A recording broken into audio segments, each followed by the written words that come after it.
What are some things that you should consider when you create a test like this for your future classroom? You should never have test questions that have not been taught. That can confuse students because they often causes them to become stumped, and then they get the question incorrect. And if more students get it wrong, then you have to delete the question from the test anyways, and then you have to redo all your grading. Think about what you learned from the process of removing questions. I learned that if more than 60% of the students get the question wrong, then you should probably delete the question. How can you use data from standardized tests in your classroom to drive your instruction? Data from a standardized test can help you guide instruction by showing which skills students have mastered and which skills they need improvement on, or if they need extreme help or small group help. By analyzing the results, a teacher can identify patterns. We could see whether the student has failed the whole standard or just a part of the standard.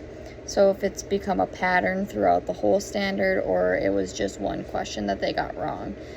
The data also allows teachers to group students in small group or in extreme group help, or if they just need further instruction. The next question is, why is it important for teachers to analyze the data of assessments? It is important for teachers to analyze the data to see if kids need the extra help, or if they don't need any help, or whether they mastered it or didn't master it, because you want to make sure that more than 60% of the students get the answer correct. Otherwise, they fail that one question, and the question will then need to be taken out of all the data. The last question is, what are some of the biggest aha moments that you were analyzing this state? So some of the biggest aha moments for me was that I didn't know that if less than 40% of the class,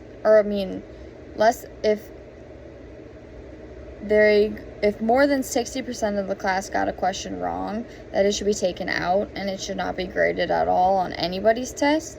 And another aha moment that was that if a student gets a 50% on a certain standard, that they then get an intervention or they need help. So if they get like 25%, then they need extreme help, and anything between 25 and 50 would be small group, and I didn't know that. Thank you.